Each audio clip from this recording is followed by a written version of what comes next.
Anchoring എന്ന് പറഞ്ഞാൽ അതിനു മുമ്പ് ഒരു വേറെ സ്റ്റോറി ഉണ്ട്. ഞാൻ ഫ്ലോവേഴ്സിൽ ജോയിൻ ചെയ്യാൻ ഇടുമ്പോൾ മഴവിൽ മനോരമയിലായിരുന്നു. ഒരു 3.5 years അവിടെ വർക്ക് ചെയ്തിരുന്നു. അതിനുശേഷമാണ് ഞാൻ വരുന്നത്. അപ്പം ഞാൻ ആ സമയത്ത് ഞാൻ കോമഡി ഫെസ്റ്റിവലൊക്കെ ചെയ്തിരുന്നു. അപ്പോൾ ആ സമയത്ത് സുരാജേട്ടനായിട്ട് നല്ല അടുപ്പമുണ്ട്. ആ സമയത്ത് തന്നെ ഇതുപോലൊരു ഓണക്കാലം അടുപ്പിച്ച് വരുന്ന സമയത്ത് ഞാനതിനൊരു ആഗ്രഹം പറഞ്ഞു. ഒരു ബിയേഡ് ആഗ്രഹം എന്ന് വെച്ച് കഴിഞ്ഞാൽ കുറച്ച് വില്ലന്മാരും കോമഡിമാരും തമ്മിൽ ഏറ്റുമുട്ടുന്നു. ഏറ്റുമുട്ടിയാൽ എന്ത് സംഭവിക്കുമെന്ന് നമുക്ക് നോക്കാന്നൊക്കെ പറഞ്ഞൊരു എക്സ്പെരിമെന്റ് നടത്താണ്. അതിന്റെ ആങ്കറായിട്ടാണ് സുരാജേട്ടൻ വരികയാണ്. അത് എപ്പോഴും യൂട്യൂബിലൊക്കെ കിടപ്പുണ്ട്. അന്നൊന്നും അത്രയും സോഷ്യൽ മീഡിയ അത്ര സജീവമായിട്ടില്ല. ഷോ നടന്നു വില്ലന്മാരും കൊമേഡിയൻസും. കൊമേഡിയൻസ് അതങ്ങനെ അങ്ങനെ ഒരു കോൺസെപ്റ്റ് അങ്ങനെ ഉണ്ടായി. ആ സമയത്ത് വന്നു ഒരു 1 hour എപ്പിസോഡ് ചെയ്ത് ഭയങ്കര ആക്സെപ്റ്റൻസ് കിട്ടി.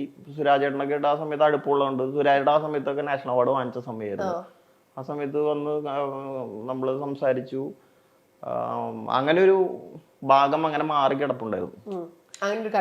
കണക്ഷൻ അങ്ങനെ കിടപ്പുണ്ടായിരുന്നു. അപ്പൊ സുരാജേട്ടനെ ഒരു അതിലേക്ക് സുരാജേട്ടൻ വേറെ ഷോസ് ഒന്നും ആങ്കർ ചെയ്തിട്ടില്ല ആ സമയത്തൊന്നും. പക്ഷെ എവിടേക്കോ പുള്ളി അങ്ങനെ ചെയ്ത് കാണണോ കണ്ടോ ചെയ്തിട്ടുണ്ടോന്ന് എനിക്കറിയില്ല. ബട്ട് എന്റെ അറിവില്ല അന്നാണ് അദ്ദേഹം ആദ്യമായിട്ട്. അപ്പൊ അത് എന്റെ ഒരു മനസ്സിൽ കിടപ്പുണ്ടായിരുന്നു. ഇപ്പൊ ഫ്ലവേഴ്സ് തുടങ്ങിയപ്പോ ഞാൻ ഇങ്ങനെ വന്നപ്പോ ഇങ്ങനെ സജഷൻ വെക്കുന്നു. അപ്പൊ എന്റെ ഹെഡ്സ് എല്ലാം പറയുന്നു ഓക്കെ നമുക്ക് ഇതാവും.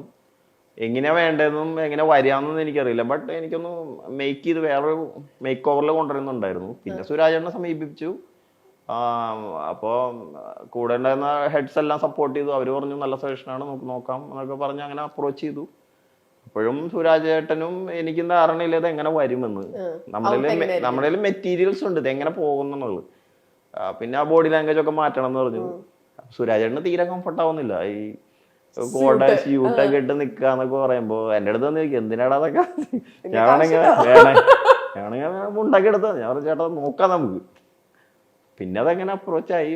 പിന്നെ സുരാജേട്ടൻ 2 ഷെഡ്യൂൾ കഴിഞ്ഞപ്പോ ചോദിക്കും അടുത്ത ആഴ്ച കോട്ടില്ലേ പുതിയ കോട്ടില്ലേ ചോദിക്കും. സുരാജേട്ടൻ ഇപ്പോഴത്തെ ഒരു ലുക്ക് ഉണ്ടല്ലോ ടോൺഡ് ആൻഡ് ട്രിം ആയിട്ട് അതിന്റെ ഒരു സ്റ്റാർട്ടിങ് അവിടെ നിന്നായിരുന്നു എന്ന് തോന്നുന്നു. വെൽ ഡ്രസ്ഡ് ആയിട്ട് പെർഫെക്റ്റ് പക്ക ലുക്കിൽ അല്ലെ. അതിനുള്ളൊരു മോട്ടിവേഷൻ അവിടെ നിന്നായിരിക്കും. അന്ന് അത് കണ്ട് ഇഷ്ടപ്പെട്ടു. അല്ല സുരാജേട്ടന് ആ സമയത്ത് അതൊക്കെ ഇടാൻ തുടങ്ങിയതിനു ശേഷം സുരാജേട്ടൻ ഭയങ്കര കോൺഫിഡന്റ് കൂടി കുറച്ചും കൂടെ. അപ്പൊ എന്റെ അടുത്ത് ചോദിക്കും അടിച്ചുള്ളൂ എന്താ കോസ്റ്റ്യൂം. അപ്പൊ ഞാൻ വേറെ ആരെങ്കിലും റെഡിയാക്കി ആ ഒരു പാറ്റേൺ നമ്മളങ്ങനെ അപ്രോച്ച് ചെയ്യും. പിന്നെ പുതിയ ചാനലല്ലേ, പുതിയ ലുക്ക് ആൻഡ് ഫീൽ, പുതിയ കാര്യം നമ്മുടെ ഇൻഡസ്ട്രിയില് എല്ലാവരും ഉണ്ട്. ബട്ട് അവരെങ്ങനെ വേറെ രീതിയിൽ നമുക്ക് അണിയിച്ചൊരുക്കി ഇവിടെ കൊണ്ടുവരാം. അതായിരുന്നു അങ്ങനെയായിരുന്നു അതിന്റെ തുടക്കം. അത്യാവശ്യം അത് നല്ല രീതിയിൽ ഓടി. പക്ഷെ ഈ കാലഘട്ടത്തിലായിരുന്നെങ്കിൽ അത് കുറെ ഞാൻ അന്ന് ചെയ്ത എപ്പിസോഡിന്റെ ഒക്കെ ഇപ്പോഴും എനിക്ക് കട്ട് ചെയ്ത് പലരും അയച്ചു തരാറുണ്ട്. അതിലെ കുറെ സെഗ്മെന്റ്സുകൾ എല്ലാം. ആ സമയത്ത് അത് ചെയ്തു. അന്ന് ഒരു സ്റ്റേറ്റ് അവാർഡും കിട്ടി. അതും ഭയങ്കര സർപ്രൈസിങ് ആയിരുന്നു. സാധാരണ കോമഡിക്കൊന്നും അങ്ങനെ ഒരുപാട് കിട്ടാറില്ല. അതും ഭയങ്കര സർപ്രൈസിങ് ആയിപ്പോയി. എന്തോ ദൈവാധീനം. അത് കിരീടത്തിലൊരു പൊൻതൂവലായിട്ട് അങ്ങനെ ഇരിക്കുകയാണ്. റിയാലിറ്റി ഷോസ് ആയിട്ടുള്ള എല്ലാത്തിലും ഈ പറഞ്ഞ പോലെ ഒരു പൊടിക്ക് ഡ്രമാറ്റിക് ആയിട്ടും വരാറുണ്ട് സാധനങ്ങൾ. അതായത് ഇപ്പം ഇവര് തമ്മിലുള്ള വഴക്കുകൾ ഉണ്ടായി. ഇപ്പൊ സ്റ്റാർ മാജിക്കിന്റെ കേസിൽ ഇവര് തമ്മിൽ എന്തെങ്കിലും ചെറിയ വഴക്കുണ്ടായ പോലും അവിടെ ബാക്ക്ഗ്രൗണ്ട് മ്യൂസിക് വന്ന് ഒരു പൊടിക്ക് ഇപ്പൊ അനുബ്രോ നേരെ സ്റ്റേജിലേക്ക് കയറി വരുന്നു, ഒരാളെ വിളിച്ചോണ്ട് വരുന്നു. ഇതൊക്കെ നമ്മൾ കാണലുണ്ട്. അപ്പൊ ഇത് ആളുകൾ ചോദിക്കോ ഇത് ഇത്രയും ഡ്രാമാറ്റിക് ആക്കേണ്ട ആവശ്യമുണ്ട്, നിങ്ങൾക്ക് നോർമലായിട്ട് അങ്ങ് പോയാൽ പോരെയെന്ന് ചോദിക്കോ? ഞങ്ങള് 1-2 പ്രാവശ്യം അതുപോലെ ചെയ്തപ്പോ വന്നിരുന്നു. പിന്നെ അതിനുശേഷം നമ്മളൊന്നും ചെയ്യാറില്ല. അങ്ങനെ കാര്യം ചെയ്തിട്ട് എന്തിനാ. പണ്ടൊക്കെ എന്ന് പറയുമ്പോ ഒരു ഫ്ലോറിൽ ഒരു പ്രശ്നം ഉണ്ടായെന്നൊക്കെ പറഞ്ഞാൽ എല്ലാവരും ഓടിച്ചെല്ലും. എന്തോ ഒരു ഈ അവസാനം ഞങ്ങളിപ്പോ ഒരു പ്രാങ്ക് ഫ്ലോറിൽ നടന്നു. ഞാൻ അറിയാതെ നടന്നൊരു പ്രാങ്ക് ആയി പോയത്. ഡയറക്ടർ അറിയാണ്ടൊക്കെ കിടക്കും. അത് അങ്ങനെ ഒരു സംഭവം നടന്നുപോയി. കാര്യം ഇപ്പൊ നോബിയും നമ്മുടെ ടീമും കൂടെ ഒരു ഗെയിമിന്റെ ഇടയിൽ വെച്ച് ചെറിയൊരു വാക്കേറ്റം സംഭവിച്ചു. പണ്ടൊക്കെ ഉണ്ടാവാറുണ്ടായിരുന്നു. പക്ഷെ നമ്മളതൊന്നും അങ്ങനെ എപ്പിസോഡിലൊന്നും വിടാറില്ല. ചോപ്പ് ചെയ്ത് ചിലപ്പോ നമ്മൾ അതിന്റെ മൂഡ് ചേഞ്ച് ആവണം. അപ്പൊ ഇവര് തമ്മിൽ ഇതിനു മുമ്പ് ഫ്ലോറിന് പുറത്തും വെച്ച് ഇതുപോലെ പ്രശ്നം വന്നപ്പോ ഞാൻ ഇടപെട്ടു. അപ്പൊ ഈ ഓഡിയൻസ് ഒക്കെ ഒന്ന് ഫോട്ടോ എടുക്കാൻ വരുമ്പോ ചിലവർ അങ്ങോട്ടും ഇങ്ങോട്ടൊക്കെ കളിയാക്കും. അപ്പൊ നോബിയിൽ നിന്നപ്പോ ടീമിന്റെ അടുത്ത് എന്തോ പറഞ്ഞു, ടീമിന് ഇഷ്ടപ്പെട്ടില്ല അങ്ങനെയൊക്കെ പറഞ്ഞു. ഞാനിതൊക്കെ കണ്ടുകൊണ്ടിരിക്കുന്നുണ്ട്. അപ്പൊ 2 ദിവസമായി തുടങ്ങിയിട്ട് 2 ദിവസമല്ല 2 സ്കെഡ്യൂൾസ് ആയിട്ട് നടക്കുന്നുണ്ട്. അപ്പോൾ ഇത് എൻ്റെ മനസ്സിൽ കിടക്കുക. അപ്പോൾ ഞാൻ പറഞ്ഞതൊന്നും വേണ്ട, അത് പറഞ്ഞ് ക്ലിയർ ചെയ്യും. അപ്പോൾ ഞാൻ എൻ്റെ കൂടെയുള്ള കോർഡിനേറ്റേഴ്സിനൊക്കെ പറയുന്നുണ്ട് അത് അങ്ങനെ മാറ്റി നിർത്താം, അതൊന്നും വേണ്ട, നമുക്ക് അതിനുള്ള നമുക്ക് ജോലി ചെയ്യാം, നമുക്ക് തിരിച്ചു പോകാം, ബാക്കി കാര്യങ്ങളൊക്കെ നമുക്ക് പിന്നെ സെറ്റിൽ ചെയ്യാം. അപ്പോൾ അതൊക്കെ അപ്പോൾ കറഞ്ഞു പോയി. അതും കഴിഞ്ഞ് 2 സ്കെഡ്യൂൾ കഴിഞ്ഞു. അത് കഴിഞ്ഞ് പിന്നെ അവർ എന്തോ ആ ഒരു എപ്പിസോഡ് ബ്രേക്ക് കഴിഞ്ഞ് തിരിച്ചു കയറുക. അതിനു മുമ്പ് എന്തൊക്കെയോ അവിടെ ഇവിടെയൊക്കെ കുശിക്കലും ഇതൊക്കെ. അപ്പം ഞാനിത് എനിക്ക് തോന്നിയത് അത്ര സുഖമല്ല. അപ്പോൾ ഒരു ഗെയിം കഴിഞ്ഞപ്പോൾ ഇവർ തമ്മിൽ 2 ടീമിലാണ്, അങ്ങോട്ടും ഇങ്ങോട്ടും ഒരു ചെറിയ ക്ലാഷായി. അപ്പം നോബി എപ്പോഴും പറയാറുണ്ട് എനിക്ക് ലിഗമെന്റ് പ്രോബ്ലം ആണ്, അങ്ങനെ പ്രോബ്ലംസ് ഒക്കെ പറയും.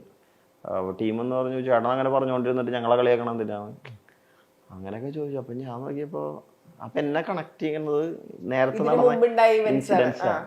അപ്പം എൻ്റെ കൂടെയുള്ള റൈറ്റേഴ്സ് എല്ലാവരും പറയുന്നുണ്ട്, അഖില് മധുച്ചേട്ടൻ എന്ന് പറയുന്നത് അതത്ര ശരിയല്ല, നടപടി അത് ശരിയാവും തോന്നുന്നില്ല.